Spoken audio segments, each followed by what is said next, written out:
안녕하세요. 금요일 저녁 여러분의 건강을 책임지는 여의도 닥터스의 강희철입니다. 안녕하세요. 정유연입니다. 선선한 가을이 찾아왔음을 알리는 절기, 처서가 지났음에도 여전히 더위가 이어지고 있습니다. 이럴 때 찬 음료 많이 드실 것 같은데요. 저도 항상 찬 음료를 달고 있는데 이상하게 찬 음료를 먹을 때마다 좀 이가 시렵더라고요. 이렇게 이가 시렵다는 것은 안 좋은 신호겠죠? 우리나라 사람들 얼죽아라고 하죠. 네. 예, 얼죽아도 아이스 아메리카노 이렇게 많이 드시는 분들 계시는데 잇몸이 이렇게 내려가거나 치아가 약간 패이기만 하더라도 차가운 거에 반응을 보이는 경우들이 많습니다. 근데 사실은 차가운 거에 반응을 보이는 것보다 뜨거운 거에 뭐 반응을 보인다, 혹은 뜨거운 거에 시큰거린다 이런 증상이 있을수록 사실은 더 안 좋은 증상입니다. 정말요? 네. 뜨거움에도 치아가 반응을 할 수 있나요? 네, 그렇습니다. 사실은 아까 말씀드렸다시피 차가운 거에 반응을 보이는 경우에는 아까 잇몸이 뭐 패이거나 혹은 내려갔을 경우에 나타나는 증상이라고 하면 뜨거운 거에 반응을 보인다. 그러면 우리 치아 안에 있는 신경에 뭐 변성이 생겼거나 혹은 염증이 생겨서 심각한 경우에는 신경치료까지 해야 되는 경우가 있기 때문에 내 치아가 뜨거운 거에 반응을 보인다. 그러면 가까운 치과로 빨리 내원하셔서 검진을 받아보시기 바랍니다. 네, 그렇군요. 혹시 우리 시청자 여러분, 치아가 뜨거움에 반응을 한다면 꼭 병원에 내원해 보시길 바라겠고요. 오늘도 여의도 닥터스 힘차게 출발해 보도록 하겠습니다. 도움 말씀 주실 원장님 모셨는데요. 먼저 화면으로 만나보시죠.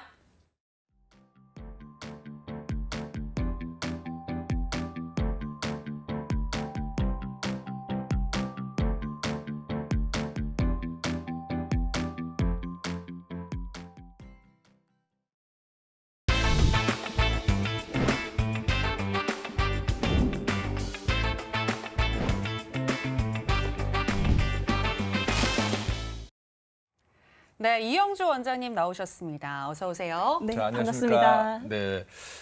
자, 요즘 뭐 아이들은 방학 기간이 되고 또 우리 직장인들은 또 휴가를 또 많이들 가고 계신데 네. 아무래도 요때 우리가 치아 교정을 시작하시려고 마음먹은 분들이 참 많을 거예요. 네. 예. 아무래도 선생님께서도 요 시기에 가장 바쁜 시기지 않을까 싶은데 어떻게 보내고 계십니까? 맞습니다. 이 교정과 원장들은 방학 때 1년 중 가장 바쁘거든요. 네. 휴가철을 맞아서 직장인분들이 오시기도 하시고 네네네. 학부모님들이 이제 자녀분들 모시고 오는데 자녀분들 상담 받을 뿐 아니라 학부모님 본인들도 상담을 받으세요.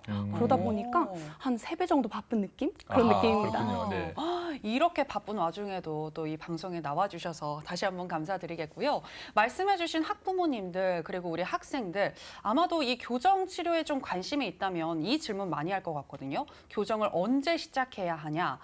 이 질문이 가장 많지 않을까 싶은데 어떤가요, 원장님? 네, 가장 제가 많이 받는 질문인데요. 네. 학부모님들이나 이제 환자분들께서 교정병원에 오시면 제일 먼저 하시는 말씀이 내가 이것 때문에 고치고 싶어서 왔어요. 이걸 주소라고 저희는 불러요. 네. 이 주소를 먼저 말씀을 해주신 다음에 꼭 덧붙이신 말씀이 혹시 저희가 너무 늦게 왔나요? 아니면 너무 일찍 왔나요? 이런 말씀을 꼭 덧붙이시거든요. 일찍 해야 된다던데 아니면 이거 다 커서 해야 된다던데 어떤 게 맞아요? 이런 말씀을 하시는데 저도 치과 의사가 되기 전까지는 어떤 게 맞는지 몰랐어요. 이게 공부를 해보니까 이 두 가지 말, 일찍 해야 된다, 늦게 해야 된다. 둘 다 맞는 말이기도 하고 사실 좀 틀린 말이기도 하더라고요. 오, 그렇군요. 맞기도 하고 틀리기도 하다. 뭔가 되게 아리송한데 무슨 뜻이죠?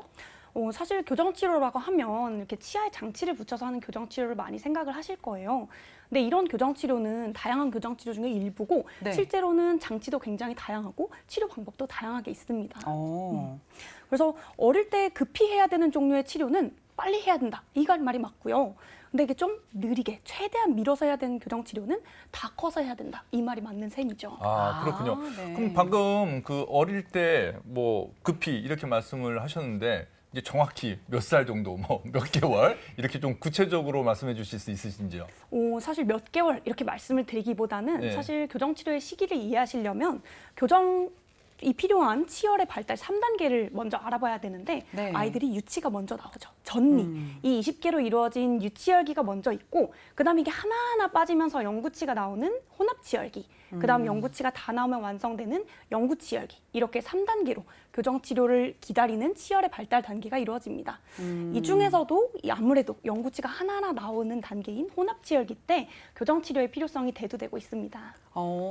그럼 이 혼합 치열기 때 아무래도 교정 치료를 많이 가장 시작하시지 않을까 싶은데 어떤가요? 네, 이 혼합치열기라고 하면 주로 만 6세에서 12세 정도 내외를 가리키는데, 이 시기에 하는 교정 치료는 영구치가 다 맹출하기 전에 먼저 앞골 골격의 성장이 정상적으로 발현이 되고 또 치아도 이상적인 위치로 올 수 있도록 유도하고 또 예방하는 그런 단계의 교정 치료라고 보시면 되겠습니다. 그렇군요. 네, 이런 거를 보고 우리가 1차 교정 진료 뭐 이렇게들 표현을 하시더라고요. 예, 그러면 그 원장님 생각에 1차 교정 진료라고 뭐 표현을 한다 그러면 이런 거는 언제 필요할까요? 저희가 1차 교정 치료, 소위 말해 또 조기 교정 치료라고 부르는 네네네. 이 치료 중에 가장 대표적으로 필요한 경우는 턱뼈 간의 발육에 부조화가 있을 경우입니다. 이 윗턱과 아래턱, 이 두 개의 턱이 얼굴에 있는데 이 윗턱, 아래턱의 성장이 조화롭게 같이 나가야 되는데 성장 속도가 다르거나 하는 식으로 부조화가 나타나게 되면 대표적으로 사진에서 보실 수 있는 것처럼 앞니가 반대교합으로 물리게 되고요. 이거는 윗턱뼈의 성장이 너무 부족하게 나타난 경우이기 때문에 윗턱뼈를 앞쪽으로 당기는, 견인해주는 교정 장치가 필요하게 됩니다. 저희가 이런 장치는 페이스 마스크라고 부르게 되는데 네. 이 페이스 마스크라고 하는 장치를 사용하면 약 6개월에서 1년 정도의 치료 기간 내에 윗턱의 부조화, 반대교합을 고쳐줄 수 있습니다. 근데 반대 경우도 있죠. 윗턱이 너무 많이 자라는 경우에는 사실 좀 비슷하게 생겼는데 반대 역학인 헤드기어라고 하는 장치를 사용하게 되고요. 이 장치를 사용하게 되면은 초등학교 보통 저학년에서 고학년 정도 시기에 윗턱뼈의 과성장을 좀 억제하는 방식으로 치료를 시도해보고 있습니다. 그렇군요. 그런데 이런 페이스 마스크나 헤드 기어 같은 경우에는 아무래도 이렇게 딱 보이다 보니까 24시간 내내 착용하기에는 조금 어려울 것 같은데요. 네, 맞습니다. 그래서 사실 구강 내로 착용하는 장치도 있는데 구강 내로 착용하는 장치, 소위 말해 액티베이터, 트윈블락, 프랑켈 장치 같은 다양한 장치들은 환아들의 적응증에 따라 저희가 선택을 하게 되고, 말씀드린 얼굴 바깥으로 착용하는 장치는 하루 종일 착용하기는 조금 어렵고요. 네. 보통 자는 시간 8시간에다가 일상생활 시간 한 6시간 정도 덧붙여서 하루 14시간 정도를 최소로 착용해달라고 말씀을 드리고 있습니다. 네. 그러니까 결국에는 오래 끼실수록 좋은데 뭐 잘 그렇죠. 때까지 낄 수는 없으니까 최소한 8시간 정도, 네. 14시간 정도 네. 착용하는 게 좋다. 이렇게 이제 정리할 수 있을 것 같고요. 자, 그렇다면 이제 턱뼈의 발육에 문제가 있다든지 혹은 위아래 아까 말씀드렸듯이 반대교로 맞물린다든지 이런 정상적인 위치를 벗어난 경우에 우리가 다양한 교정 장치로 아까 뭐 페이스 마스크라든지 헤드기어를 통해서 조절을 한다고 말씀을 드렸는데, 그럼 이런 1차 교정 장치 또 다른 경우들도 있습니까? 네, 이 치아가 막 나는 단계다 보니까 맹출상에 문제가 있는 경우도 있습니다. 네. 이 치아가 대표적으로는 유치 뒤에 있는 커다란 어금니, 제1대구치가 나오는 시기에 앞에 있는 유치에 딱 걸려서 못 나오는 경우가 있습니다. 저희가 다음 사진이 이와 같은 경우인데 앞에 있는 유치에 걸려서 중요한 영구치가 나오지 못하는 것이 관찰이 되죠. 이런 경우에는 저희가 할터만 장치라고 해서 구강 내에 작게 붙여주는 장치를 사용하면 몇 개월 내에 이런 양상을 개선을 해줄 수가 있습니다. 근데 이런 맹출 장애가 있는지 모르고 시간이 지나서 방치가 되면 이 영구치 위치만 잘못 바로잡는 게 아니라 앞에 있는 유치, 이 5번째 유치가 초등학교 고학년까지 쓰는 아주 중요한 유치거든요. 네. 근데 이 유치까지 흔들려서 빠지게 되는 최악의 사태까지 일어날 수 있기 때문에 빨리 조기에 개입이 필요한 경우라고 보실 수 있겠습니다. 네. 네. 그렇다면 그 맹출 장애가 있는 경우라 그러면 결국엔 이게 시기, 타이밍을 잘 잡는 게 참 중요하다고 생각이 되는데 네. 다른 케이스도 설명 좀 부탁드릴까요? 네, 그 외에도 새로 나오는 치아가 이상한 방향으로 나오는 이소맹출이라고 하는 경우도 있습니다. 네. 이 이소맹출의 경우에도 치아가 나오면서 주변 치아를 밀거나 뿌리를 녹이거나 할 수 있는데 가장 대표적으로 위 송곳니의 이소맹출이 나타나는 경우가 있습니다. 이 사진을 보시면 위 송곳니가 자기 방향으로 내려오지 않고 앞니 쪽으로 기울어져 있습니다. 이 교통사고라고 생각을 하시면 되는데 송곳니가 자기 차선을 그대로 따라가지 않고 옆쪽으로 기울어진 다음에 엑셀 살살 밟는 거죠. 그럼 옆에 있는 치아들이 밀리면서 이 뿌리도 손상되는 그런 양상이 나타나게 됩니다. 이런 경우에 사실 입안에서 아프기라도 하면 좀 알겠는데 네. 아프지도 않고 티도 나질 않다 보니까 사실 엑스레이를 주기적으로 찍지 않으면 발견하기 어려운 상황이죠. 아, 그렇군요. 아무래도 자라나는 이 성장기에 있는 청소년들은 좀 주기적으로 계속해서 치과 검진을 받으면서 엑스레이를 찍어봐야 하지 않나라는 생각이 듭니다. 네, 앞서서 이소 맹출에 대해서 얘기를 해주셨는데 또 치아가 잘못 나오는 경우가 있을까요? 네, 사실 제가 가장 안타깝게 여기는 경우 중 하나인데 어금니가 아예 반대로 나오는 경우가 아하. 있습니다. 어. 근데 반대로 나오면 이 치아들이 서로 씹으면서 밀어줘야 되는데 밀리질 못하니까 치아가 점점 솟아나오게 돼요. 이런 경우를 저희가 가위교합이라고 부릅니다. 네. 이런 가위교합이 나타났을 때는 아무래도 점차 시간이 가면서 쭉쭉 악화되기 때문에 조기에 개입을 해주면 몇 개월 만에 고칠 수 있는 걸 나중엔 치아를 깎아버려야 되거나 아니면 아예 발치를 해야 되는 경우가 있기 때문에 교정적인 상황에서는 가장 좀 응급적인 상황이라고 볼 수 있겠습니다. 아, 그렇군요. 생각을 해보니까 지금 말씀해주신 케이스들 제가 이전에 한번 봤던 것 같아요. 네. 네, 특히 그분들의 경우에는 약간 좀 발음하는 것도 많이 그러겠죠, 불편해한다라는 아무래도. 느낌을 네. 받았었거든요. 좀 조기에 치료를 했으면 좋았을 텐데 이미 늦은 경우가 좀 많았다 이렇게 생각을 하면 될까요? 좀 안타깝지만 네. 참 우리도 보면 아이들 성장이 너무 쑥쑥 빠르잖아요. 무슨 네. 콩나물 크듯이 네. 돌아서면 커 있고 돌아서면 커 있고 그런데 어쨌든 이 연구치에서 이소 맹출, 잘못된 맹출을 보인다 그러면 이제 사실은 보기가 어렵지만 보호자분들이 조금 더 주의 깊게 보든지 아니면 정기적으로 치과를 와주시면 좋을 것 같고요. 네. 아까 말씀드렸다시피 치아가 정상적으로 나오지 못한 경우라든지 혹은 뭐 반대로 물리는 반대교합이 있다든지 이런 경우는 늦지 않게 이제 교정 치료를 하는 것이 좋다 이렇게 저희가 요약할 수 있을 것 같은데 자, 이 밖에도 우리가 아까 그 혼합 치역이라고 말씀을 드렸는데 치아가 이제 교체되는 시기지 않습니까? 요럴 때 발생할 수 있는 다른 문제들은 어떤 게 있을까요? 네, 이게 유치가 제때에 맞춰서 빠져줘야 되는데 너무 이르게 빠질 경우에는 그 빈자리가 오래 유지되면서 옆에 있는 치아들이 쓰러지는 경우가 생길 수 있습니다. 네. 이럴 경우에는 저희가 재빨리 치아를 잡아주는 공간 유지 장치를 사용해서 더 이상의 치아 배열 악화를 막아볼 수 있습니다. 그렇군요. 그럼 지금까지는 이 치아 교체 중에 발생하는 문제들에서 짚어주셨는데 그런데 좀 생각을 해본다면 아무래도 가장 흔히 발생하는 케이스는 이 치아 배열이지 않나라는 생각이 들거든요. 이 중간에 앞니가 너무 많이 벌어진 경우도 많이 본 것 같고요. 자, 이런 경우는 성장하면서 자연스럽게 좀 배열이 골라지는 것인지 아니면 교정 치료가 필요한지 이 부분에 대해서도 말씀해 주시죠. 네, 이 앞니가 좀 벌어져서 나는 경우가 종종 보입니다. 그렇죠. 만 네. 6세에서 한 10살 정도 사이에 앞니가 나는데 그때 이렇게 벌어져서 나는 경우가 많다 보니 학부모님들이 많이 데리고 오세요. 네. 근데 저희가 이런 경우가 사실 좀 일반적인 양상이라서 아예 치과 의사들은 미운 오리 새끼 시기 이렇게 이름을 붙여서 부르기도 합니다. 아. 그래서 이 공간이 사실 2mm 정도 이내면 아무런 문제가 없다고 보셔도 되는데 2mm가 넘어가거나 아니면은 사이에 과잉치가 있어서 막고 있거나 입술을 잡아주는 끈인 입술 소대가 너무 두껍다거나 하는 등의 특이사항이 있을 경우에는 재빨리 개입을 해서 공간을 닫아줄 수 있습니다. 그러니까 선천적으로 특이 사항이 있는 경우에는 교정 치료가 필요하다라고 얘기를 해주셨는데 이 밖에도 안 좋은 습관들로 인해서 이런 치아 배열이 좀 흐트러지는 경우도 있을 것 같거든요. 네, 말씀하신 대로 아이들이 또 손가락을 빨거나 뭐 네. 연필도 그렇죠. 물어뜯고 입술, 손도 별걸 다 물어뜯죠.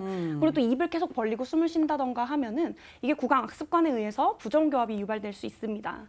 이 손가락을 계속 빠는 경우에는 이 손가락 모양대로 앞니가 이렇게 벌어지게 되고요. 아. 입을 계속 벌리고 있으면 그 모양대로 이제 얼굴이 길어지면서 위턱뼈, 아래턱뼈가 조금씩 좁아집니다. 이런 경우는 이제 구강 악습관에 의해서 발생하는 거기 때문에 구강 악습관이 어떤 식으로 부정교합을 유발하는지를 고려를 해야 되는데 이 세 가지 요소가 구강 악습관이 부정교합에 영향을 미친다고 합니다. 하나는 지속 기간, 하나는 빈도, 하나는 강도 이렇게 보시면 되는데 쉽게 말해서 얼마나 세게, 얼마나 자주, 얼마나 오래 했냐는 거거든요. 그래서 이 오래 부분을 빨리 차단해주기 위해서 저희가 아이들에게 처음에는 교육을 먼저 시도를 하게 되는데 아이들이 막 알면서도 고치질 못해요. 네, 그런 맞아요. 경우에는 아예 붙여놓거나 꼈다 뺐다 하는 장치를 줘서 습관을 차단할 수 있도록 하고 있습니다. 아, 그렇군요. 혹시 내 아이가 구강 악습관을 가지고 있지는 않은지 우리 부모님들은 한번 면밀하게 관찰해 주시고 또 지도해 주시면 좋을 것 같습니다. 자, 그리고 이 아이의 조기 교정 치료 또 1차 치료가 필요한 마지막도 있을 것 같은데요. 계속 소개해 주실까요? 네, 이 치아의 배열이 보통은 저희가 교정 치료로 잡아주지 않는데 너무 위치가 안 좋아서 외상 위험이 있거나 아니면 아예 컴플렉스가 될 수 있을 정도로 배열이 좀 좋지 않거나 이런 경우에는 저희가 조금 조기에 들어가는 편입니다. 네. 이 보여드리는 사진도 보시면 위에 치아가 너무 많이 뻗어져 있고 배열이 틀어져 있기 때문에 보기에도 안 좋지만 넘어지면 바로 앞니가 부러지는 셈이거든요. 이럴 경우에는 저희가 좀 우선적으로 개입을 해서 치아를 가지런하게 해드리고 있고요. 이렇게 앞서 말씀드린 5가지 양상을 나타내는 환자분들은 저희가 혼합치열기 조금 이른 시기이지만 빨리 개입을 해서 이런 문제 부분을 개선을 하려고 하고 있고, 이렇게 문제 부분을 개선하는 시기를 결정하기 위해서 일단 만 6세, 저희가 앞니가 나오는 만 6세쯤에 첫 교정 검진 내원을 하셔서 네. 엑스레이를 찍고 진찰을 받아보시는 걸 권해드리고 있습니다. 네. 결국엔 뭐 아동이나 성인이나 6개월이나 적어도 1년에 한 번씩 검진하는 게 사실은 가장 좋은 방법일 것 같고요. 네, 맞아요. 자, 그러면 저희가 지금 뭐 조기 교정 치료, 1차 교정 치료에 대한 얘기를 저희가 요약해서 들어봤는데, 그러면 1차 교정 치료가 있으니까 이제 사실 또 2차 교정 치료도 있겠네요. 그렇죠? 그러면 이 2차 교정 치료는 어떤 경우에 해당되는지, 그리고 어떤 목적으로 하고 있는지 궁금합니다. 네, 대략 만 12세 정도 되면 이 유치가 다 빠지고 영구치열기가 완성이 됩니다. 일반적인 앞서 보여드린 교정치료, 장치 붙여서 하는 브라켓 교정은 이런 시기부터는 언제든 할 수 있다고 보시면 되는데, 네. 이런 성장기 환아에서는 아무래도 뼈의 재형성이 빠르고 치아 이동 속도가 조금 더 빠르다 보니까 교정치료 기간을 조금 더 짧게 끊어갈 수 있는 장점이 있죠. 그러다 보니 저희가 이런 나이에 보통 만 12세가 넘어간 나이에 2차 교정을 하게 되는데, 보통 조기 교정을 앞서 했다고 하더라도 조기 교정은 좀 더 문제가 나빠지는 걸 예방하는 데 목적이 있었기 때문에 조기 교정하신 분들도 대부분 2차 교정을 필요로 하게 됩니다. 증례 보시면서 한번 얘기를 들어보실까요? 네네. 사진은 조기 교정을 진행한 다음에 2차 교정을 진행한 경우인데요. 앞니가 반대로 물리는 것을 주소로 내원하신 다음에 이때 이게 10대 초반인데 위 어금니가 나오는 과정에서 한쪽은 아예 잘못된 위치로, 한쪽은 아예 나오지를 못하는 상태셨습니다.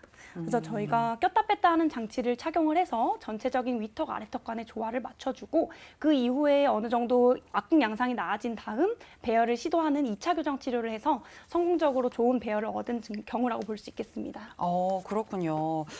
이분 같은 경우에는 성장기 때 이렇게 2차 치료까지 마쳤기 때문에 아무래도 성인이 됐을 때는 굉장히 가지런한 예쁜 치아를 만났을 것 같은데, 우리 원장님도 보람이 남다르셨을 것 같습니다. 네, 맞습니다. 네네. 그리고 제가 앞서서 원장님께 이 교정 치료는 언제 해야 하냐라고 질문을 드렸을 때 급히 해야 하는 경우도 있지만 또 성인이 돼서 해야 하는 경우도 있다라고 네. 말씀을 해주셨잖아요. 자, 그러면은 이번에는 좀 후자, 이 성인이 돼서 해야 하는 교정 치료의 경우에 대해서도 말씀해 주실까요? 네, 대표적으로는 악골간의 부조화가 너무 크다 보니까 네. 이게 교정으로 맞추기 어렵고 수술을 동반해야 되는 경우에 최대한 치료를 미루게 됩니다. 이 수술이라고 말하면 소위 말해 양악수술이라고 많이 부르시죠. 정확한 용어로는 악교정 수술이라고 부르는데요.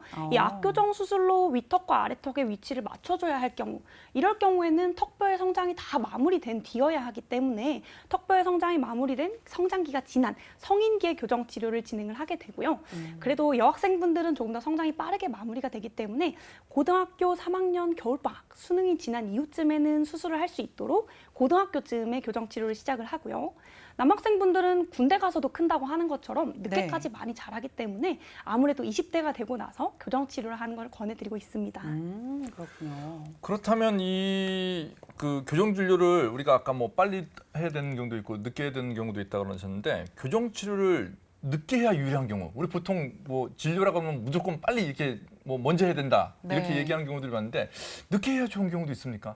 네, 단도직입적으로 말씀드리면 임플란트가 필요한 경우에 늦게 하는 게 좋습니다. 그렇군요. 저희가 이게 선천적으로 치아가 없거나 아니면은 충치, 아니 외상 이런 걸로 치아를 손상시켰을 때는 나중에 임플란트로 그 자리를 채워줘야 되는데, 임플란트라고 하는 게 인공치 뿌리를 뼈에 심어놓는 거거든요. 그런데 뼈가 지속해서 성장을 하고 있는 중에는 임플란트의 위치도 계속해서 달라질 수 있는 셈이기 때문에 이 성장기에는 저희가 임플란트 치료를 하지 않고 성인이 되었을 때 임플란트를 하게 됩니다. 근데 이 자리를 미리 어릴 때부터 교정으로 만들어 놓으면 턱뼈에 빈자리가 계속해서 남아있게 되는데, 이 빈자리가 오래되면 점점 이게 나무가 없는 산처럼 깎아내려지는 양상을 보이기 때문에 교정 치료 자체도 20대가 되고 나서 성장이 마무리된 뒤에 해야 된다고 말씀을 드리고 있습니다.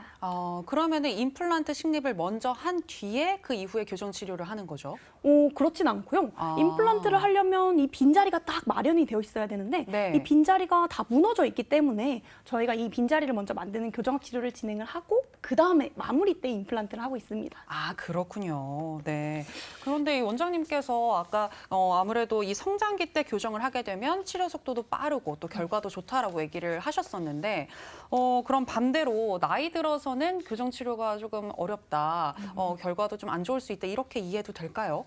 네, 이게 사실은 그런 우려로 많은 분들이 조금 안 오시고 계시는데 제가 교정 진료를 했을 때 가장 연세가 많으셨던 환자분은 70대 남자분이십니다. 이 환자분께서 하셨던 말씀이 저는 굉장히 기억에 남는데 가지런한 치료를 갖는 게 평생의 소원이라고 하셨더라고요. 근데 제가 어릴 때만 해도 교정 치료를 하시는 분들이 그렇게 많지 않았거든요. 네. 근데 이 할아버님께서 젊으셨을 땐 또 어땠겠습니까? 그러다 보니까 이제 그걸 내내 가지고 계시다가 너무 늦었겠지 하시다가 큰맘 먹고 오신 거예요. 근데 이렇게 의지를 많이 가지고 오신 분들은 이게 뼈가 조금 반응이 느리긴 하지만 결과적으로 좋은 결과를 얻는 데에는 지장이 없습니다.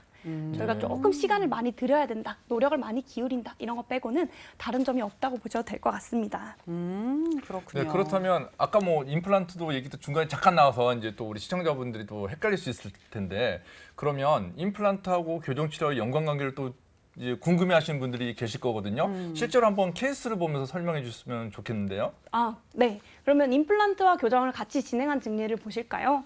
이 환자분은 이제 두 개의 치아, 위의 턱에서 앞니와 어금니 쪽에 작은 치아가 아예 선천적으로 결손이 있으셨던 분이고 이 결손이 있었던 공간으로 치아들이 쓰러지면서 아예 공간이 없어졌던 경우죠. 근데 이걸 10대 때 개입을 하면 말씀드린 것처럼 치조골이 무너지기 때문에 이걸 최대한 기다렸다 20대 남성분이기 때문에 성장이 다 끝난 20대 때 오셔서 저희가 교정장치를 부착하고 두 번째 사진처럼 빈 공간을 다 마련을 해준 다음에 교정치료가 끝나가는 단계에서 임플란트를 식립하고 성공적으로 좋은 교합으로 마무리하였습니다. 아, 그렇군요. 케이스로 보니까 역시 쉽네요. 그러게요. 네. 그런데 요새는 30대 이후에 교정을 하시는 경우도 많은데 네. 케이스가 있다면 또 소개를 좀 해주시죠. 네, 그러면은 또 40대 남성분의 사진을 같이 보실게요. 이분도 앞니에 반대 교합이 있으셨고 아무래도 이제 이렇게 40대, 30대 오시는 분들은 치아도 조금 더 마모가 돼 있고 잇몸도 조금 더 내려앉은 경우로 오시긴 하는데 교정 치료를 진행하면서 조금 천천히 약한 힘으로 밀면서 배열을 해주면 지금 보시는 것처럼 마무리 때 가지런한 치아를 얻는데 부족함이 없습니다. 네, 그렇군요. 아무래도 늦었다고 생각할 때가 가장 빠르다 이렇게 생각하면 되겠죠. 네, 그 말씀이 바로 맞습니다. 저희가 어린이들에서 교정 치료를 하면 확실히 치아 배열이 빠르고 치료 기간도 짧으니까 좋은 점은 있지만 양치를 잘 안 한다던가 고무줄을 잘 안 낀다던가 하면 오히려 치료가 지연이 되거든요. 네. 근데 성인분들은 의지를 강하게 가지고 오셔서 이런 걸 하루 종일 끼세요. 그러면 오히려 치료 기간이 짧게 나오는 경우도 있고요. 배열도 더 딱 맞게 예쁘게 나오는 경우가 많습니다. 네. 아, 네. 요즘은 뭐 의술이 많이 좋아져서 어떨지 모르겠지만 또 우리 시청자분들이 궁금한 거는 그러면 교정치료하면 시간이 얼마나 걸려요? 라고 물어보는 경우들이 있거든요. 네. 교정치료 뭐 딱 이렇게 정확하게 얘기하는 어렵겠지만 보통 뭐 어느 정도부터 어느 정도 이렇게 한번 말씀드릴 수 있는 게 있을까요? 일단은 조기 교정 같은 경우는 딱 시간을 단정해서 말씀드리기 조금 어렵고 예. 흔히 아는 브라켓 교정에 대해 말씀을 드려보면 저희가 통상적으로 2년에서 2년 반 내외를 말씀을 드려요. 네네. 근데 청소년기에 온다. 2년보다 짧게 끝날 가능성이 좀 더 높고요. 그런데 이제 성인기에 특히 30대 이후에 남성분들이 오신다. 뼈가 너무 단단하거든요. 네. 이럴 경우엔 사실은 저는 3년 이상 걸릴 수도 있다고 말씀을 드려요. 그렇군요. 네. 그리고 교정 치료가 끝나고 나서 또 유지 장치를 계속해서 많이들 하시던데 이 유지 장치는 얼마나 껴줘야 좋은지도 좀 얘기를 해주시면 좋을 것 같아요. 네, 유지장치는 저희가 붙여놓는 유지장치, 사실 입안에 보이진 않지만 안쪽에 붙여놓는 유지장치가 있고 바깥에 꼈다 뺐다 하는 유지장치가 있는데 이 꼈다 뺐다 하는 거는 눈에 보이거든요. 그렇죠. 네. 그러다 보니까 저희가 첫 1년만 최대한 하루 종일 껴달라고 말씀을 드려요. 저는 솔직하게 환자분들 약속 있으시고 중요한 일정 있으시면 그땐 빼세요. 근데 나머지 시간엔 다 껴주세요 말씀을 드리고 1년이 지나고 나면 주무실 때만 끼시라고 말씀을 드리고 2년, 3년 이렇게 지나가고 나면은 일주일에 2-3번 끼세요. 생각날 때 끼세요. 이제 그다음엔 졸업을 시켜드립니다. 아, 그렇군요. 그런데 입 안으로 이렇게 부착이 된 유지 장치의 경우에는 그냥 계속 껴놓고 있어도 되는 거예요? 저희는 사실 최대한 오래 붙여놓는 걸 권해드리는데 이게 처음에 딱 붙였을 땐 이물감이 좀 크긴 한데요. 나중엔 적응이 돼서 내 몸처럼 느끼시는 경우가 많아요. 그런데 그 과정에서도 음식물 딱딱한 거 씹으시면 아몬드 이런 거 씹으시다 보면 두두둑 떨어져 나가거든요. 그래서 이거를 간혹 저한테 제거해달라고 찾아오시거든요. 네. 근데 이 앞니가 교정치료로 해서 가지런해졌지만 이 이후에도 치아가 주변 잇몸이 약해진다거나 하는 특이사항이 발생한다면 치아들이 이렇게 둥실둥실 떠서 이동해버리거든요. 특히 여성분들은 혹여나 임신이나 출산 같은 호르몬의 변화를 겪는 시기에 잇몸이 약해질 수 있기 때문에 그 시기에 앞니가 조금씩 틀어지는 경우가 있어요. 그래서 안에 붙여놓는 거는 저는 최대한 반영구적으로 유지하라고 말씀드립니다. 아, 예. 그렇군요. 자, 그럼 마지막으로 우리 어린 자녀를 키우고 계신 부모님들이나 우리 애는 좀 이가 비뚤어진 것 같아요. 아까 말씀드렸듯이 앞골 성장에 조금 문제가 있는 것 같아요. 이렇게 느끼는 보호자분들한테 당부의 말씀 한번 전해드린다면 어떤 게 있을까요? 네, 일단 앞쪽에서 말씀드렸던 이게 성장기 환아에서는 앞골 간에 부조화가 있거나 구강 악습관이 있어서 부정교합이 발생할 수 있거나 아니면 치아에 맹출상에 문제가 있다거나 하는 식으로 방치했을 때 더 악화될 수 있는 경우에는 재빨리 조기 교정에 들어가줘야 됩니다. 근데 이 조기 교정의 시기라고 하는 거 놓치시기 쉬운데 쉽게 기억하시면 만 6세 앞니가 내려와 줄 때 그리고 그때 엑스레이를 동반한 진찰을 받는 걸로 끝나시는 게 아니라 지속적으로 정기검진을 6개월에서 1년에 한 번 정도는 받아주셔야 된다. 이 두 가지 말씀, 이 만 6세 앞니 날 때 그리고 주기적인 정기검진 이 두 가지를 꼭 당부를 드리고 싶습니다. 네. 방금 말씀해 주신 이 시기 꼭 기억하시면 좋을 것 같고 일단은 교정 치료를 해야 하는지 안 해야 하는지도 검사를 통해서만 사실 알 수 있잖아요. 맞습니다. 그래서 네. 정기검진이 정말 중요한 겁니다. 맞습니다. 정기검진 다시 한번 좀 중요성에 대해서 말씀드리겠고요. 오늘 좋은 말씀 너무 많이 해주셨는데 이영주 원장님과는 여기에서 인사 나누도록 하겠습니다. 고맙습니다. 네, 감사합니다. 감사합니다.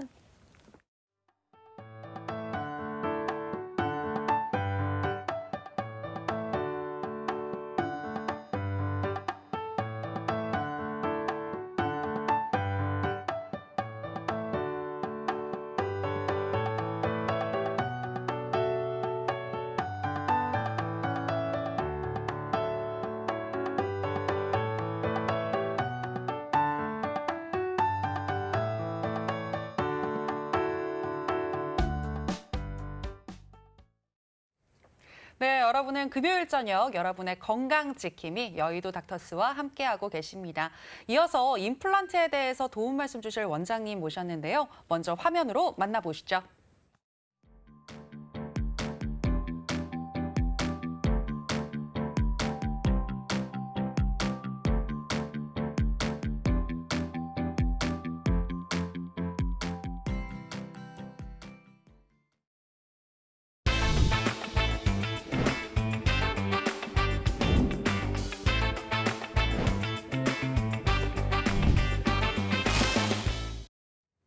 네, 이배상 원장님 나오셨습니다. 어서 오세요. 자, 반갑습니다. 네, 나와주셔서 고맙습니다.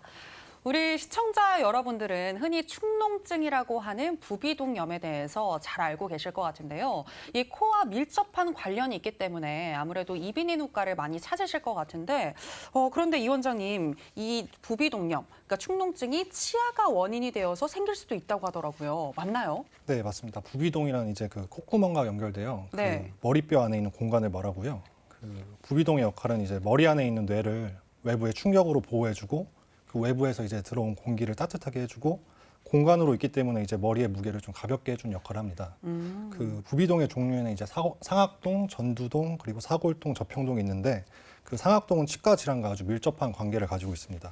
네. 그래서 감기 혹은 축농증과 같은 질환에 걸리게 되면 상악동 내부에 이제 염증이 생기게 되고요. 그 이 환자분의 그 엑스레이 사진을 보게 되면은 그 축농증으로 인해 방사선 사진상에서 상악동 내부가 뿌옇게 관찰되는 것을 볼 수 있습니다. 그 상악동 하방에 이제 바로 치아가 위치해 있기 때문에 그 치아의 통증을 느껴서 내원하시게 된 경우고요. 그래서 이렇게 통증의 원인이 다른데 인접한 부위에서 통증을 느끼는 것을 연관통이랍니다.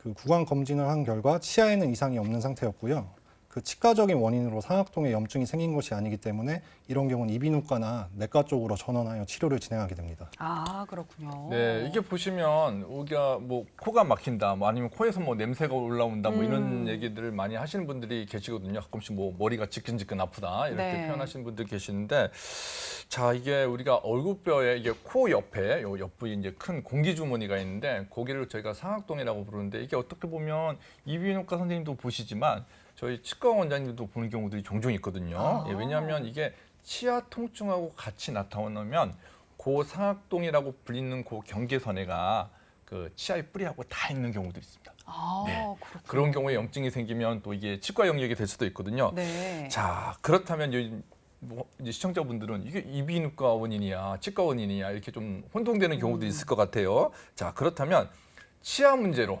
상악동 케이스가 상악동에 문제가 있는 염증 케이스가 있는지 한번 케이스로 한번 설명 부탁드릴까요? 앞에 환자분과 이제 다른 경우고요. 이분은 이제 치아 문제로 인해 상악동에 염증이 생긴 경우입니다. 그래서 치아에 이제 내부 신경이 괴사되어서 치아 뿌리 끝 부분에 이제 염증이 발생한 경우고요. 그 치아 뿌리 부분과 상악동의 하반 경계가 이제 바로 이제 밀접하게 위치해가지고 염증이 상악동 내부로 이완되어 방사선 사진상에서 이제 도명태의 모양으로 그 염증이 생긴 것을 볼 수 있습니다. 네. 그래서 이런 경우에는 이제 신경 치료를 통해 치아 내부에 괴사된 신경을 말끔하게 제거하고 크라운 수복을 해서 치료를 진행하고요. 그 수루 이제 방사선 사진을 보게 되면은 염증이 깨끗하게 없어진 걸 관찰할 수 있습니다. 그렇군요. 그러니까 이게 윗니에 생긴 염증이 이 치아까지 올라와서, 그러니까 상악동 공간에 염증을 유발한다. 이렇게 생각을 하면 될 것 같은데 이 정도까지 되려면은 염증이 상당히 심한 경우 아닌가요? 네, 보통 이제 환자분들이 이제 증상을 자각하게 된 시점에서는 이미 치아의 문제가 심해진 경우가 대부분이고요. 이것도 그나마 조기에 발견해서 그 신경 치료를 통해 이제 자연 치아를 보존할 수 있습니다. 하지만 이제 많은 분들이 결국 시기를 놓치게 되고 결국 발치까지 가게 되는 경우가 이제 상당합니다. 아, 네. 시기가 정말 중요하군요. 맞습니다. 저희가 지금 치아의 염증하고 이제 상악동과 관계돼서 알아보고 있는데 그렇다면 저희가 또 임플란트 얘기를 또 안 하실 수가 없잖아요. 네, 네. 임플란트 수술. 자, 이게 상악동이 해부학적으로 굉장히 중요하다고 알고 있는데 어떤 중요한 점이 있을까요? 그 위턱에 있는 치아를 이제 상실하게 되면은 그 상악동의 이제 하반 경계가 아래쪽으로 내려오게 됩니다. 이런 경우를 이제 함기화라고 하는데요. 이렇게 되면은 이제 임플란트를 식립하는 잇몸뼈의 수직적인 길이가 부족하게 되고요. 결국 임플란트를 식립하기 위해서 적절한 양의 뼈를 좀 만들어줘야 됩니다. 네, 맞습니다. 결국 임플란트라고 하는 거는 뼈에다 심어야 되는데 뭐 뼈가 없으면 어떻게든 뼈를 만들어내야 되거든요. 네. 결국엔 이 기초공사가 튼튼해야 된다는 소리인데 자, 그렇다면 뼈를 만든다. 이거는 결국에 없던 뼈를 만들어야 되기 때문에 외부에 있는 뼈를 이식을 해야 된다는 말로 저희가 알고 있는데 그렇다면 일반적으로 어떤 뼈를 또 어떤 방식으로 어떤 방법으로 이식을 하는지 궁금합니다. 그 일반적으로 뼈의 종류에는 총 4가지로 나눌 수 있는데요. 자가골, 이종골, 동종골, 그리고 합성골 이렇게 나눌 수 있습니다. 보통 예전에는 이제 자가골을 많이 사용했는데요. 자가골은 이제 환자 입안에서 채취를 해야 되기 때문에 이제 그게 이제 환자분들이 불편감이 심해져가지고 요즘에는 이제 사용을 많이 안 하게 됐고요. 네. 그래서 요새는 이제 뼈 이식에 사용하는 재료들이 많이 발달해서 기성품으로 나오는 이제 이종골, 동종골, 합성골의 재료를 많이 사용하는 추세입니다. 그래서 각각의 뼈의 종류에 따라 이제 장단점이 있어가지고 보통 치과 의사분들이 각자 선호하는 뼈 종류를 선택해서 뼈 이식을 하게 됩니다. 아. 네, 보통 우리가 뭐 아랫니나 뭐 앞니 같은 경우에는 뭐 특별한 별도의 중간 과정 없이 이제 뭐 뼈 이식을 한다고 치지만 상악동에 있는 위의 어금니라면 조금 달라질 것 같거든요. 네. 왜냐하면 이 상악동이 텅 빈 공간이기 때문에 여기 뼈를 어떤 방식으로 넣느냐에 따라서 수술 과정이 좀 복잡하게 이루어질 수 있다고 보는데 그 방법에 대해서 설명 좀 부탁드릴까요? 네, 대표적으로 이제 상악동 거상술에는 2가지 방법이 있는데요. 첫 번째는 이제 그 잇몸뼈에 수직으로 접근하게 되는 수직 접근법이 있고, 두 번째는 이제 옆에다 이제 구멍을 내 가지고 접근하는 측방 접근법이 있습니다. 그래서 이 두 방법의 본질은 결국에는 이제 안전하게 잇몸뼈에 구멍을 내서 상악동 막에 손상 없이 이제 막을 잘 들어 올리고 그 빈 공간에 뼈 이식을 하는 게 이제 그 같은 방법으로 이제 진행하게 되는데요. 결국 어떤 방법을 선택하느냐는 환자분의 상태와 의사의 숙련도를 고려해서 결정하게 됩니다. 아, 그러니까 이 상악동에 점막을 들어 올려서 공간에 뼈를 넣어주는 것으로 임플란트가 지지할 수 있는 환경을 만들어주는 거군요. 그렇다면 뼈를 이식하고 보통 얼마나 기다렸다가 임플란트를 식립하게 되나요? 네, 보통 이제 잇몸뼈의 양이 부족한 환자분들은 그 뼈 이식을 한 다음에 4개월 정도 기다렸다가 임플란트 식립을 하게 되고요. 네. 그 잇몸뼈에서 이제 고정을 어느 정도 얻을 수 있는 경우면은 그 뼈 이식과 이제 동시에 임플란트 이제 뿌리 부분을 식립하게 됩니다. 아, 그렇군요. 상악동 거상술 후에 임플란트까지 완료한 사례가 있다고 하던데 사례를 보면서 좀 설명을 해주실까요? 네, 이 사진을 보시게 되시면은 그 오른쪽 어금니 부분은 수직 접근법을 통해 이제 수술했고요. 왼쪽 같은 경우는 이제 측방 접근법을 통해 이제 수술을 하였습니다. 하지만 이제 상악동 거상술을 하기 전에 상악동 내부에 염증이 있는 경우가 있는데요. 이런 경우에는 염증의 크기 정도를 판단해서 상악동 거상술을 바로 시행할지 아니면 염증 치료를 먼저 한 후 상악동 거상술을 할지 결정을 해야 합니다. 그래서 이 다음 사진을 보시게 되시면은 그 이분은 발치 후에 상악동막에 이제 미약하게 염증이 있는 경우였는데요. 이런 경우에는 이제 염증이 미약하게 있기 때문에 바로 이제 임플란트 식립과 상악동 거상술을 진행하였습니다. 아, 예. 네. 그럼 미약한 염증이나 그러면 이렇게 식립해도 된다고 말씀하셨는데 그럼 반대로 염증이 가득 차 있는 경우 이런 경우에는 염증 치료가 우선시돼야 되지 않을까 싶은데요. 어떻습니까? 그 다음 환자분의 이제 사진을 보시게 되면은 그 CT 단면을 보면은 염증이 이제 양쪽에 꽉 차 있는 경우를 볼 수 있습니다. 이런 경우에는 이제 먼저 투약을 통해서 염증을 이제 해소시키려고 하는데요. 그래서 2주 투약 후 이제 상악동을 관찰을 다시 해봤는데 아직도 이제 염증이 잔존한 상태여서 이분은 결국 수술적인 방법을 통해 상악동의 염증을 제거하게 되었습니다.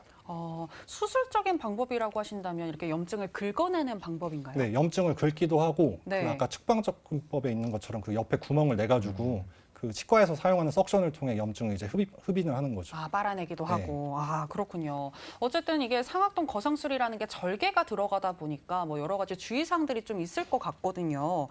발생할 수 있는 합병증이나 꼭 지켜야 하는 주의사항들이 있을까요? 네, 일단은 그 치과에서 수술 후에 이제 알려주는 주의사항을 꼭 지켜주셔야 하는데요. 그래서 주의사항을 지켜주지 않으면 얇은 상악동막이 찢어지게 되고 안쪽에 이제 뼈에 시크한 이제 입자들이 흩어지게 되어 염증을 유발할 수 있습니다. 그래서 그 코를 이제 세게 풀거나 입안에 음압을 형성하는 흡연 그리고 입으로 부는 악기 사용 및 빨대 사용을 피해 주셔야 하고요. 수술 부위를 이제 혀로 만지거나 자극을 주는 행동을 피해 주셔야 합니다. 근데 원장님 이거는 어느 정도나 그렇게 피해야 하는 거예요? 이거는 보통 이제 뼈가 안정화되기까지는 한 4주 정도의 기간이 필요해서 네. 그 전까지는 무조건 꼭 지켜주셔야 합니다. 아, 커피 한 잔도 마시기가 조금 어렵겠네요. 네네. 제일 중요한 건 사실은 담배죠. 네네. 아, 그렇군요. 혹시 흡연도 굉장히 안 좋다고 하던데 좀 이어서 설명을 해주실까요? 네, 그 다음 환자분의 그 케이스를 보게 되면은 이분은 이제 상악동 거상술을 하면서 뼈 이식을 같이 이제 진행한 경우입니다.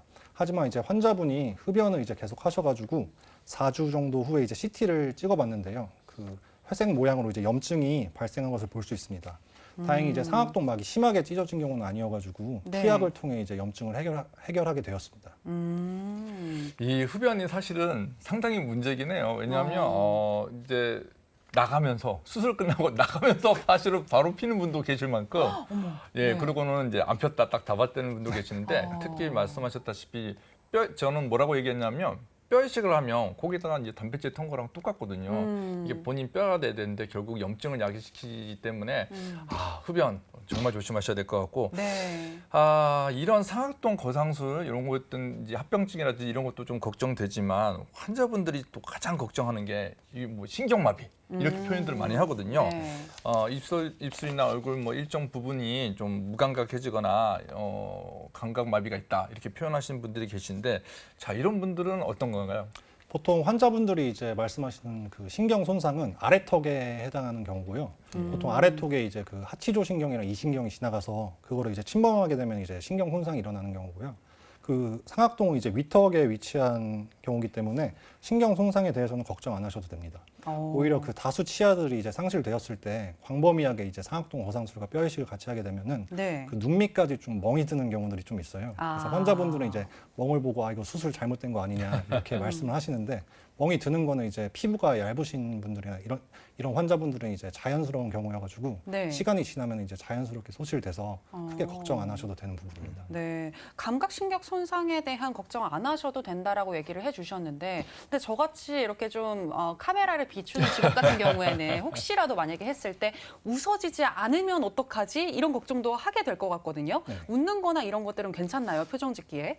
수술 후에는 이제 아무래도 붓기가 있으니까 네. 웃는-거나 이런 거는 좀 약간 좀 부자연스러울 수도 있고요. 그런 경우는 좀 치과에서 알려준 그 냉찜질이나 이제 온찜질을 통해서 좀 네. 그거를 잘 따라주시면은 어느 정도 붓기 빠지는 데 도움이 되니까 네네. 그런 걸 잘 지켜주시면 될 것 같습니다. 네. 붓기가 빠진 이후에는 걱정을 안 하셔도 되겠군요. 네, 그리고 이렇게 해서 상악동 거상술과 또 임플란트 식립까지 성공적으로 잘 마쳤다고 한다면 그 이후에 관리를 잘 해야 될 것 같은데 무엇보다도 환자들의 노력이 뒷받침되어야 되지 않을까 싶습니다. 어떤 것들 신경 써야 할까요? 일단은 그 치과에서 잡아주는 정기검진 때 오셔가지고 항상 이제 엑스레이 사진을 찍어보고 임플란트 뿌리 부분을 이제 잡아주고 있는 잇몸뼈가 이제 녹고 있지는 않은지, 아니면 이제 육안으로 봤을 때 그 잇몸에서 이제 출혈이 나거나 붓기가 있다거나 하면 이제 임플란트 주위염의 이제 초기 신호로 볼 수 있거든요. 네. 그래서 그거를 이제 내원하셔가지고 항상 검진을 받으셔서 체크를 꼭 하셔야 될 것 같습니다. 그렇군요. 이 환자분들이 또 오해하는 것 중에 하나가 저희가 지금 염증 얘기를 좀 하고 있는데 야, 임플란트는 뭐 심어놓으면 끄떡없는 거 아니냐 이렇게 얘기하지만 사실은 임플란트 주변에도 뭐 염증이 생기기도 하고 그렇지 않습니까? 자, 가장 흔하게 나타나는 임플란트 주위염 설명 한번 부탁드리겠습니다.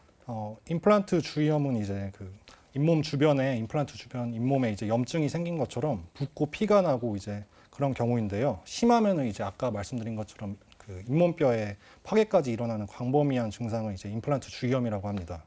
그래서 가장 쉽게 알 수 있는 방법이 이제 임플란트 주변 양치질을 할 때나 치아 사이를 닦는 치간칫솔 혹은 치실을 했을 때 피가 묻어나는지 확인을 하시는 것입니다. 그래서 경미한 염증이 있어도 피가 날 수 있지만 치간 칫솔을 이제 썼을 때 2주 이상 지속적으로 출혈이 있는 경우면은 그 임플란트 주위염이 시작되어 진행되고 있을 확률이 높아서 네. 그때는 이제 치과에 내원하실 권유를 하는 편이죠. 이제. 얘기를 들어보니까 이 임플란트를 식립한 이 곳에도 굉장히 청결이 잘 유지되어야 되지 않나라는 생각이 드는데 스케일링은 그러면 얼마나 한 번씩 이렇게 좀 받는 게 좋을까요? 스케일링은 이제 환자분의 이제 경우에 따라 다른데요. 일반적으로 6개월에 한 번씩 이제 받는 거를 이제 권유드리고요. 네. 치석이 이제 빨리 생기는 이제 환자분들은 보통 3개월에 한 번씩 하는 경우도 있습니다. 그러면 뭐 일반인과 그다음에 임플란트 식립을 한 분과 크게 스케일링 기간에 차이가 있지는 않나 보네요. 네, 크게 차이는 있지 않습니다. 평소에 이제 그 자연치 관리하는 것처럼 네네. 똑같이 관리를 해주시면 됩니다. 그렇군요. 환자분들이 또 이 궁금해하는 게 나 이거 임플란트 하면 얼마나 오래 써요? 사실은 뭐 사람마다 조금 다르잖아요. 왜냐하면 본인이 갖고 있는 자연치아도 몇 년 쓸 줄 알 수 없는데 자, 우리 원장님께서는 환자분께서 이런 질문을 던졌을 경우에 어떤 답변을 좀 해줄 수 있을까요? 보통 이제 일반적으로 이제 설명드리는 거는 한 10년 정도 이제 쓸 수 있다고 말씀을 드리는데요. 네. 네. 이제 그 10년 정도라는 게 이제 환자분들이 주의사항이나 이런 거를 잘 지켜주셨을 때 이제 해당되는 내용이고요. 만약에 그 관리가 이제 잘 안 되거나 양치질이 이제 소홀하게 돼서 하면은 더 빨리 망가지는 경우들도 많습니다. 그럼 그 관리라는 거는 어떤 게 그 관리라고 말씀하셨는데 어떻게 관리를 하면은 그 10년씩 혹은 그 이상씩 잘 쓸 수 있을까요? 보통 이제 저희가 그 첫 번째로 이제 말씀드리는 거는 치실 사용을 이제 무조건 이제 하셔야 된다고. 치실. 네. 네, 그 치실을 안 쓰게 되면 이제 잇몸 사이사이에 음식물이 잔존하는 경우들이 많거든요. 그런 경우에는 이제 음식물이 잔존하게 되면은 그 주변으로 이제 세균이 번식하게 돼가지고 그 아까 말씀드린 임플란트 주위염으로 발전하게 되는 경우들이 많습니다. 네. 근데 저는 한 가지 걱정되는 게 아무래도 이 상악동 거상술을 통해서 임플란트를 식립하게 되면 내 뼈가 아닐 수 있으니까. 내 뼈가 인공뼈를 넘겨오면 본인 뼈가 아니죠. 맞습니다. 네네. 그러니까 네네. 인공뼈가 아니니까 아무래도 임플란트를 계속 유지하는 게 더 어렵지 않나라는 생각이 드는데 어떤가요? 보통 이제 그 뼈 이식을 하게 되면은 네. 상악동이라는 공간은 이제 특수한 환경이거든요. 네네. 그래서 거기는 이제 그 뼈 종류는 이제 크게 중요하지 않고 그 상악동 막을 잘 올리고 혈액 공급이 잘 된다면은 이제 대부분 이제 자기 뼈로 이제 만들어지는 이제 공간이에요. 그래요? 네, 그래서 그럼 인공뼈랑 같이 이렇게 굳으면서 자기 뼈가 되는 거예요? 네, 그죠. 시간이 지나면서 이제 그 교합력을 받게 되면은 네네. 뼈가 이제 점점 더 단단해지게 됩니다. 그렇게 되면서 이제 결국 아. 자기 뼈로 이제 치환이 되는 거죠. 인공뼈가 이제 결국은 자기 뼈가 되는 거예요. 오, 되게 네네. 신기하다. 신기하죠. 근데 이 과정에서 좀 출혈이 너무 많이 나지 않을까. 그래서 뭐 여기에다가 이렇게 튜브나 이런 것들을 달아야 하진 않을까. 뭐 이런 걱정도 되거든요. 어떤가요? 튜브나 이런 거를 다는 경우는 없고요. 네. 보통 그런 경우는 이제 그 치아 쪽에 이제 잇몸 뼈 쪽에 염증이 생겼을 때 튜브 같은 걸 다는데 상악동 거상술이 이제 그 성공적으로 마무리되면은 네. 그런 경우는 거의 없다고 보시면 됩니다. 저는 제가 치과를 하지만 네. 저도 임플란트를 했어요, 하나가. 그래요? 이가 네. 부러져서 임플란트를 했는데 네네. 저야 뭐 직장이 치과이기 때문에 가서 뭐 꼴핏하면 사진도 찍어보고 괜찮은지 확인도 하고 그러지만 자, 우리 시청자분들 같은 경우에 임플란트 하신 분들은 뭐 저희처럼 매일 엑스레이 찍을 수는 없지 않습니까? 네. 그렇다면 얼마에 한 번 정기 검진을 해서 이거를 수명 유지에 도움이 될까 궁금하거든요. 저희 그 치과 의사들 같은 경우는 이제 보통 6개월에 한 번씩 정기 네. 검진을 잡아가지고 그 파노라마라고 하는 이제 큰 엑스레이를 찍어서 그 네. 전체적으로 치아 상태를 이제 관찰을 하게 됩니다. 그래서 그 주기로 이제 잡게 되면은 그 임플란트에서 염증이 발생하는 정도를 확인할 수 있어서 네네. 그 주기에 맞춰서 오시면 될 것 같습니다.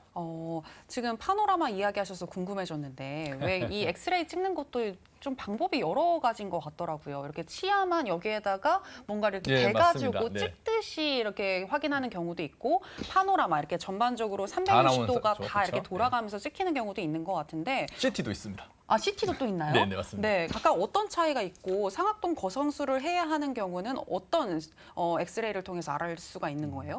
그 아까 말씀하신 그 자세하게 찍는 작게 찍는 사진은 이제 치근단 사진이라고 하는데요. 네, 그거는 네. 이제 개별 치아의 상태를 이제 확인하고 싶을 때 찍는 사진이고요. 아. 파노라마와 이제 그 CT 같은 경우는 이제 전체적으로 찍어서 이제 관찰을 할 수 있는 용도인데 이제 파노라마는 이제 그 2D라고 이게 그러니까 평면으로 보는 거죠, 결국에는. 근데 CT는 이제 입체로 볼 수 있어서 저희가 네. 더 자세하게 관찰을 할 수 있습니다. 그래서 어. 보통 상악동 거상술을 하기 위해서는 파노라마도 찍고요. 네. CT도 같이 찍어서 전체적인 이제 상황을 저희가 판단을 합니다. 아, 그렇군요. 저희가 지금 그 세계에서 네. 인구당 인구당 임플란트 개수로 치면 우리나라가 탑티어입니다. 1위 그룹하고 2위 그룹하고 비교하면 네. 어마어마하게 많이 저희 나라가 네. 이제 식립을 하고 있는데 네. 아마 그게 그 만 65세 이상 이제 어르신들은 좀 보험 혜택을 받으실 수 있거든요. 자, 우리 이 원장님께서는 그럼 우리 시청자분들한테 아직도 이 임플란트 그러면 좀 꺼리까거나 무서워하거나 이러신 분들이 많이 있을 거거든요. 자, 이런 분들을 위해서 어떤 말씀 해주실 수 있을까요? 임플란트는 이제 예전에는 그 무서운 수술이라고 인식이 되었었는데요.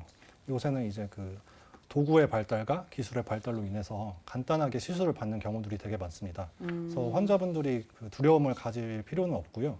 그래서 불편한 부위가 있으면은 근처 치과에 내원해 주셔가지고 아까 말씀드린 그 파노라마랑 그 CT를 찍어서 검사를 받으신 다음에 필요한 경우면 이제 임플란트 식립을 바로 받으시면 됩니다. 아, 네. 오늘 정말 좋은 정보 많이 주셨는데요. 이배성 원장님과는 여기에서 인사 나누도록 하겠습니다. 네. 고맙습니다. 수고하셨습니다.